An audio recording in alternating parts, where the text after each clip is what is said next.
seeking some assistance with their budget. Interim Superintendent Dr. Shawn Joseph joining us now. Great to have you.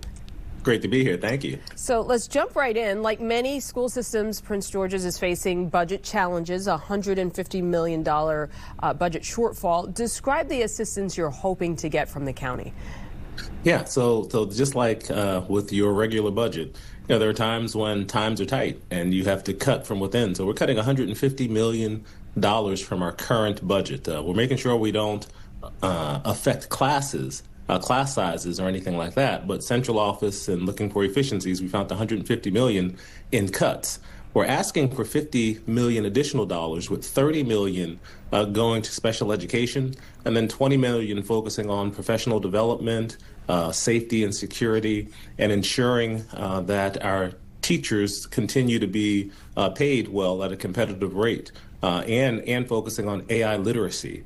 So we'll be having our state of schools on January 20th to communicate how we're moving forward and how we believe this $50 million will not only stabilize the budget, but accelerate our performance while cutting $150 million.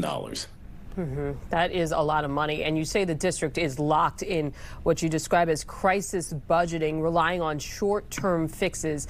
So explain, how would that $50 million stabilize education and redirect the district's financial future? Yes. So 2 years ago, we lost $64 million a year from our county with a telecommunications tax. There was legislation that gave the county flexibility where they didn't need to pay the telecommunications tax in addition to the minimum payment that they have to provide by state law. When that changed, we lost for 2 years. We've just been flat. And so we've been pulling from our savings account. Well, this year we can't pull from the savings account. And we negotiated all of our contracts last year, which brought about $102 million of additional spending to our budget, along with things just being more expensive with the economy being what it is. So we've got to be fiscally responsible. We didn't want to ask our community for $100 million. We decided, according to following the lead of our county executive and our board president, to just tighten our belts and cut as much as we could so we wouldn't have to have a tremendous ask. So this is a modest ask that we believe stabilize. But I do think there's a larger conversation we need to have about funding in the county to make sure that we're stable. Because if we continue, if we have to cut another $100 million next year or the following year, it will affect employees and people. This year, we're not there. We only have about 100 people that'll be affected by this budget. But I'm looking towards future years and figuring out a funding source that can stabilize us and ensure we can continue to get the outcomes that parents expect. Now, I know you mentioned most of these cuts are coming from central office, but and you said you're going to protect classrooms.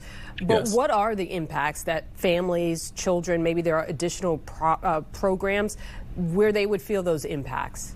Well, we will have some programs that were centrally paid for that will be affected, and I'll announce what those programs are on January 22nd. So there will be impacts, particularly programs that had low enrollment or programs where we were spending millions of dollars but not having a return on investment. We had to make some tough decisions and cut those programs. And again, on January 22nd, I'll explain what those programs were and how we move forward. But for the most part, classrooms and the budgets in schools are not affected. So we won't see, larger class sizes or anything of that nature as a result of the budget cuts. All right, so we'll stand by for more details. It sounds like you're keeping it close to the vest until January 22nd for the rundown on those programs. But where can members of the community share some feedback? Yes. So once we announce the budget on January 22nd, we're going to have a number of budget hearings, and I'm sure I'll be back and I'll tell you all about it at that time. But we'll have 3 formal budget hearings after January 22nd, where parents will be able to give feedback. The board will be able to hear that feedback, and then they'll be able to reconcile the budget and make the recommendation to the county executive's office by March.